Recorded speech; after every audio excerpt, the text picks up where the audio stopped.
the amazing things that are going on here at the end of this gospel. As we get closer and closer to the end of John, we are getting closer and closer to the end of our time in the gospels. We have studied through all four of them so far. When we come back to the New Testament, we will then be in the Acts of the Apostles, but we need to cherish how sweet it is to be in John, being able to follow these steps with Jesus and see them essentially firsthand for us as we go through, because in a little while we won't be able to walk through them the way that we have. It's been wonderful to go through John. I know it's been slower, even for me. It's been slower than the pace that I normally take, but it's because John is so amazing, because there's so many layers to every single verse, because there's so many jewels to look at. It's hard to go, well, we're not going to look at this one this time. It might be 2 decades before we get back to the Gospel of John at the rate that I go, so why not stop and look at them now? That's kind of what we're going to do today as we start. I'm going to read just 4 verses as we start to walk into the trial of Jesus by Pilate. But we're going to look at one particular aspect of it, because there is this part of Pilate that he often doesn't get credit for. And we're going to kind of look at that heart in Pilate today. So I'm going to start reading in verse 33, read down to verse 38, and let's see where the Lord takes us today. So John chapter 18, starting in verse 33. Therefore, Pilate entered again into the praetorium and summoned Jesus and said to him, "Are you the king of the Jews?" Jesus answered, "Are you saying this on your own initiative, or did others tell you about me?" Pilate answered, "I am not a Jew, am I? Your own nation and the chief priests delivered you to me. What have you done?" Jesus answered, "My kingdom is not of this world. If my kingdom were of this world, then my servants would be fighting so that I would not be handed over to the Jews. But as it is, my kingdom is not of this realm." Therefore Pilate said to him, "So you are a king?" Jesus answered, "You say correctly that I am a king. For this I have been born, and for this I have come into the world to testify to the truth. Everyone who is of the truth hears my voice." Pilate said to him, "What is truth?" And when he had said this, he went out again to the Jews and said to them, "I find no guilt in this man." Wicked men turning over a righteous king into the hands of a cornered man. This is the scene that greets us starting in verse 33. This is the dynamic of the parties that are all coming together. And it's in verse 33 when we are introduced to Pilate in the Gospel of John. In order to understand the situation a little bit more, we need to know more about the historical Pilate.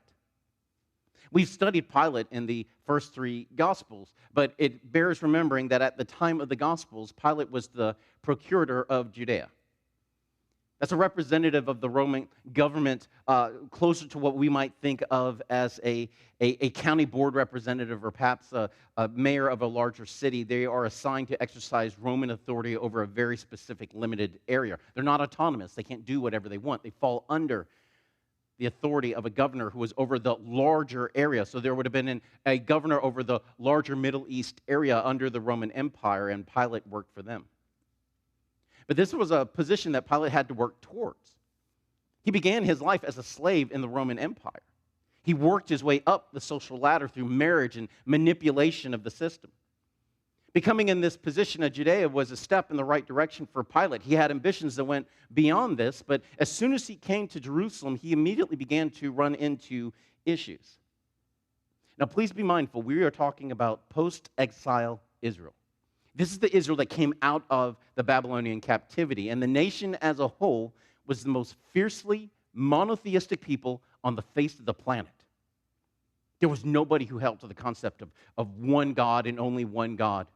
The adherence to the law, the way that they had it, and when Pilate walked into the city for the first time, they had eagles on the emblems and shields.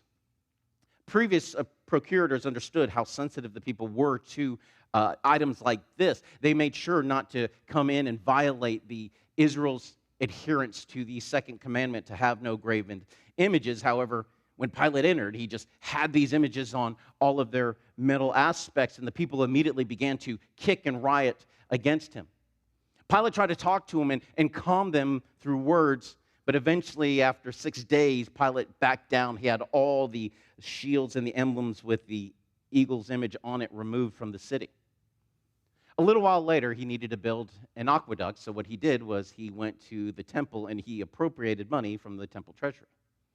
He figured it's going to benefit them. They should be the ones to pay for it. So he went in there and he took the money that was designated for God. And again, a riot breaks out. But this time, Pilate goes about it differently. Instead of trying to talk to him, what he does is he disguises soldiers as civilians. He sends them into the mob with daggers, and they proceed to kill the protesters. And again, outrage is caused.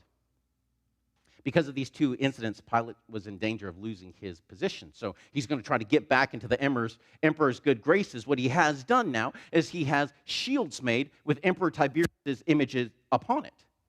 He didn't learn from the first incident. Again, we have graven images coming into Jerusalem, and the outrage and anger was so great, the complaint went all the way up to the religious elite.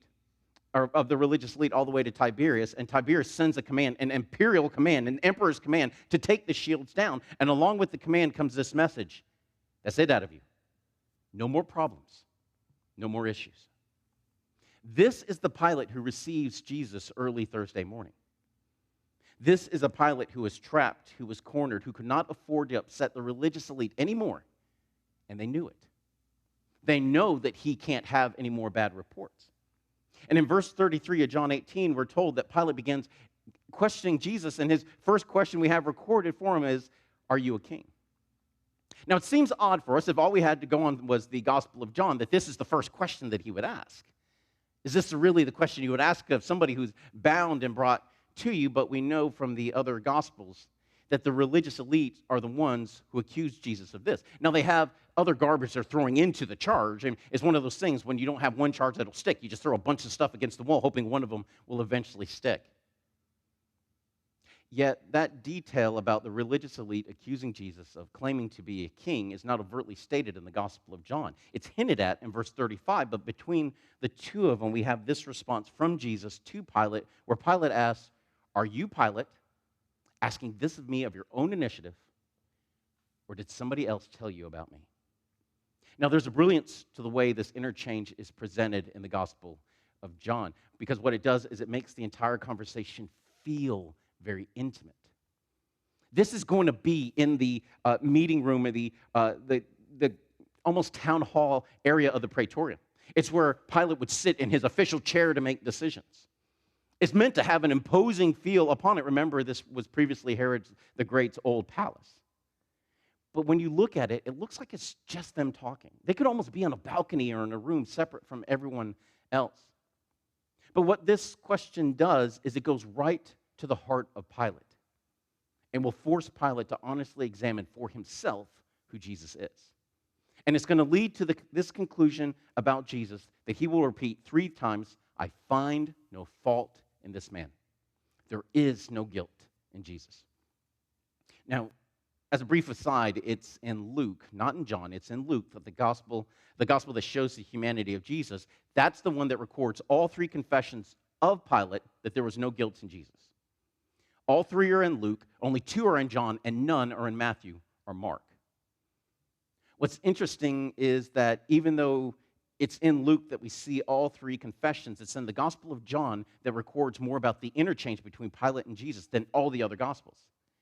If you lay them all next to each other, the other ones have a very short aspect of it, but it's in John that the conversation is broken out and expanded. And it begins with this back and forth as Jesus responds to Pilate's question and says, "Do you see me as a threat to Rome? Or did somebody else tell you that I was a threat?" Pilate's response is flippant yet accurate. Am I Jewish? I didn't go out and arrest you. I didn't send my soldiers after you. Your own people, your own chief priests handed you over to me. So what did you do? What did you do to make them so mad at you? Now, the response of Jesus is fascinating because the fact that he answers Pilate at all. It's something that we see in the Gospel of Matthew when they're, again, appearing before Pilate, and in Matthew, you have more of the idea of the expansiveness of the entire interchange. It has the feeling, even though they don't enter into the building, it has the feeling that the religious leader in the room condemning Jesus, and Pilate is sitting on his chair. But we know from Matthew that Jesus doesn't respond at all to the accusations by the religious elite, but he does respond to this question from Pilate. Jesus responds to Pilate's question, but he doesn't respond to the accusations of the religious elite. Why? Because of the question of verse 38. What is truth? Because the accusations of the religious elite are false, and the assertion of Pilate's question is true. And this is something Pilate doesn't really get credit for, but we need to pay attention to it in the text. There's this part of Pilate that's searching for truth. And Jesus is truth. In response to Pilate's question, Jesus confirms that, yes, I am a king, and then he explains, my kingdom is not of this world. If it was, my servants would fight for me. Rome doesn't have to be threatened by me because I'm not here to take over here. You guys can have here. But if it was of this world, then my servants would have to fight for me. They couldn't stop themselves from fighting for me. Look at Peter. I told him that my kingdom was not of this world, and he's still trying to fight for me. Imagine if my kingdom was of this world. My servants wouldn't be able to help themselves because they would not allow me to be handed over into the hands of the religious elite. But my kingdom is not of this realm. Therefore, this will be allowed to happen. Now, Pilate confirms what he just heard. So you are a king. It's a statement. And then Jesus confirms what Pilate just confirmed. Again, this is trial, and even if the religious elite aren't going to play by the rules, Jesus himself will. And we have, again, the standard from the Old Testament, by 2 or 3 witnesses, a matter shall be confirmed. So Jesus testifies that he's king. Pilate confirms that Jesus is king. And then Jesus testifies that Pilate's confirmation of Jesus is true. 3 witnesses, all to the same fact. Now consider what Jesus just did. He claimed the title of king for himself when it would hurt his position the most. He doesn't reveal it at the feeding of the 5,000. That's when they wanted to make him king, remember? They were going to take him by force. We're going to make you be king. He doesn't claim it then. He doesn't even claim it on the day that he comes into Jerusalem in the triumphant entry. But he does it here, when it will hurt his standing the most. And this moment is what will lock Pilate in and will eventually lead to the decision to crucify Christ. Because he cannot release a Jewish man claiming to be king. And that's the masterstroke by the religious elite. It is no coincidence that Jesus is literally crucified for the charge of being the king of the Jews. They even say, no, change the charge. Say, he said he was, and Pilate said, no, what I've written, I've written. Jesus confirms who he is because he cannot do otherwise. He can refuse to answer false accusations. They're false accusation, but a true accusation he must answer, for he is truth. And truth cannot deny itself. So what is truth? What is truth? It is hard to find a satisfying answer to that question. And a part of us is just furious at Pilate for asking the question in verse 38 and not even having the courtesy of sticking around for the answer. Because we all want to know what Jesus would have said to that question. Yet it makes perfect sense that Pilate would not wait for the answer because the world as a whole doesn't really want to receive God's answer to that question. The world wants to answer the question for itself. We'll decide what truth is. But what about us? What about those who love the Lord? How do we treat this question of what is truth? For the Christian, it's tempting for us to say, well, Jesus is truth. God's word is truth. It says it right there in the Bible. And that's true. But it's also trite. It's a response that, while true, is virtually meaningless because of the way it's so often used. I mean, what does it mean that Jesus is truth? That his word is truth? How do we embrace that? How do we apply that statement to ourselves? As Christians, we need to be mindful to not throw around statements from the Bible without understanding. When we quip to someone, Jesus is truth, without any real thought behind it, then the other person is going to feel slighted because it will appear that we're either unwilling or unable to give them a real answer to an honest question. The statement will feel cheap because it is. The statement, Jesus is truth, costs us nothing to say. It will cost us everything to live. And embracing that truth is where we start to understand just how true that statement really is. So let's back up again. What is truth? Now, even the world admits that this is a difficult question to answer. When you go diving into philosophy textbooks and try to figure out what is truth, you're going to get long lists of all the things that truth is not. It's easier for us to answer what truth is not than what it is, and in many ways that is instructive because in some ways, we all know what is true when we see it, even if we can't explain it. It's what makes modern day conversation so maddening. Consider, just for the moment, in our current day, the political maneuvering around the trans movement. That when it tries to answer simple questions like, what is a woman, or can a man get pregnant? And instead of getting yes or no's or this or that, you get these long, convoluted answers to questions so obvious that a child knows the answer. And I am not talking about gender dysphoria. That is a very real condition. It is no small thing to feel like you don't belong in your body. And if you've ever had to counsel somebody going through that, you understand how heartbreaking it is. How it rips apart the one thing that you think you would be able to have, your identity. We should pity those who legitimately struggle with it. We should love them unto the Lord. But look at the responses of those on the political stage who give answers for personal profit and try to give clever answers to staged questions. And you could feel the anxiety of the moment just reaching to you through the screen. You can hear it to the words because the words feel labored. There is an ease to the truth. It's lies that are difficult to tell. And the reason that lies are such a burden to tell and so painful for us to hear is because we were created for the truth. To yearn for the truth, to yearn for Jesus' truth. And in our modern day, there is this desire in us for anyone who will just tell us the truth. How I long for a politician to just tell it like it is. Don't tell me what you think I want to hear. Don't tell me what you think I can handle. For instance, search back in your memory in all the State of the Union speeches that you have ever heard. Have you ever heard a speech that said, the State of the Union is weak? When a president started off going, you know what? We're really not doing that great. No, they can't, not in our modern day. They can't admit the reality of what we're facing. So year after year, we're told, the State of the Union is strong. And yet, decade after decade, our homes suffer, our economy suffer, our nation suffers. Everyone is divided because no one will just tell us the truth. Listen, if you want to lead me, love me enough to tell me the truth.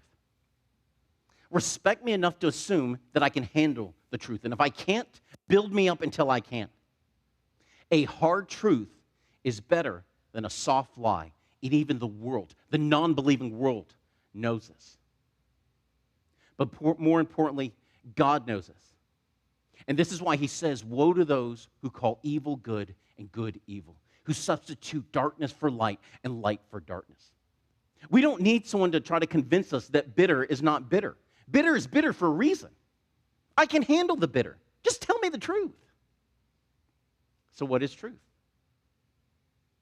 Very simply, Jesus displays what truth is in this moment. It's no accident that this question happens here. Verse 37, Pilate declares, so you are a king. Jesus says, you say correctly that I am a king. What you say is true. And everyone who is of the truth hears my voice. So what is the truth? The truth is the reality of what something is. It's not what you say is true, or not what I say is true, or what the world says is true. The truth is the reality of what something is. So who gets to determine what that reality is? The one who's not of this world. The one who in verse 37 is outside of this world and came into this world to testify to the truth. And not only does this one tell us the truth, this one came to be truth. And therefore only his description of what is true is truth. Mankind has this beautiful, desperate desire to find things out, right? To know the why behind the what. It's why sometimes you give a toy to a little kid and the first thing he wants to do is take it apart to see what's on the inside, and then nobody can get it to go back together. That's why they do that. God tells us that we are created with this desire. In Proverbs, we're told it's the glory of God to conceal a matter, it's the glory of kings to search them out. The idea is of a parent trying to teach a child something, and instead of just saying, well, this is what it is, the parent walks with the child through the process of discovery, and the child learns it for themselves. And then there's this moment of joy on the face of the child and the parent when the child just gets it, when the kid understands. There's a joy to discovery. We were created with that. There's a satisfaction to finding stuff out. It's why science exists at all. Philosophically, science is a search for truth. It's built upon the building blocks of truth already discovered. And then when we start to chase those building blocks backwards, we eventually run out of man's answers. And where man's answers run out, there stands the four most important words in the entire Bible. In the beginning, God. If this one statement is true, if these four words are true, everything that follows flows from it. These four words define everything else. But the world rejects the notion of a creator. Not because the idea of intelligent design is so hard to see. I mean, even the world can admit it. That's why you hear some of the weird ideas about where we come from if you go and you try to push God out of the equation. But they want to refuse him because the vessel prefers to shout at the maker, "Who are you to make me this way?" Because if the creator is the creator, then only he gets to tell the creation what it is. The creator gets to tell the creation what is true, and everything within us wants to rebel against that. Because why should a God way up there in heaven get to tell us way down here what is true and what is not? There's nothing new under the sun. It's the lie from the garden. That if you do this, you will be like God. And the presentation is so innocent, right? It's so pure. It's so seductive. Who wouldn't want to know the difference between good and evil? Isn't that a good thing to know? But that's not the temptation. That's the presentation. Satan knows it because the temptation he presents to Eve is the same one he presented to himself. Not to be above God, but to be like God and define for himself what is good and what is evil. This is what the world desperately wants to do for itself. Again, nothing new under the sun. But we live in the age of my truth. What an absolutely nauseating term that we are all tempted to use. Because the issue that bothers me is not my truth. What bothers me is your truth. But instead, we all need to focus on the only question that matters. What is the truth?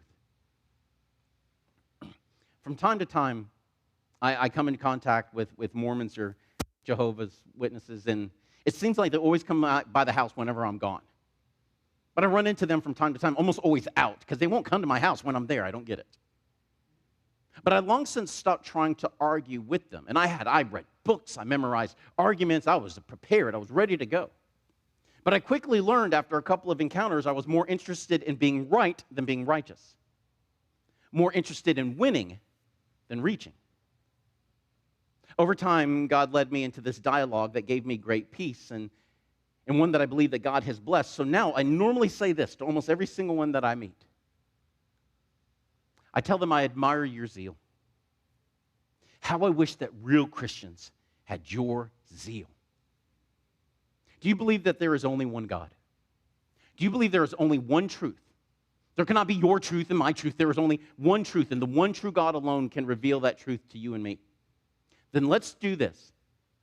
I will pray to my God to reveal that truth to you, and you pray to your God to reveal that truth to me. Only one of those prayers are going to be answered. And we know that he will answer because he tells us that if we both seek him with all of our hearts, then he is going to be found by us. I don't hate you, but I am against you because I want you to be free the way that I'm free. I just want you to know Jesus the way that I know Jesus. I have seen amazing things happen once I started doing that. And by the way, this is not my bright idea. Elijah did it first with the prophets of Baal at Mount Carmel. But I have seen hearts melt before my eyes when I presented such a simple challenge. Whereas before I encountered anger and resistance. Now I see this doubt and wavering and hope in the eyes of those who are stuck in that life. And I don't know what God has done with the dozens of people that I've told it to, but I know this, that with a soft answer and a firm truth, God did more to water his seeds of his gospel than through the hours of arguments I had memorized before. I used to tell the youth when I led them that you don't have to believe me. Never believe Mr. Anthony because he said something. Search out the truth for yourselves. For there is only one truth. By its very definition, there cannot be two. And if you search for truth, you will find him because there's only one truth. His name is Jesus, and as much as you are looking for him, he's been looking for you. Family, truth by its very nature cannot be ignored. Truth by its very nature cannot be denied. It's exclusive, it's eternal. And among the background of the faults in this moment in John 18, a false trial, a ritual without relationship, deceit of those claiming to be righteous, stands alone the brilliant truth of who Jesus is. And even in this moment, Pilate faces the question of what is truth. And while he does not wait for an answer, he goes outside and he proclaims what is true. And what is true is that this Jesus is innocent. There is no guilt in this man. And yet he who knew no sin became sin for us, so that through him we might have the righteousness of God in us. Father, we love you. Lord, we thank you for the goodness and just the absolute beauty of who you are. Lord, we stand in awe of an unanswered question because we get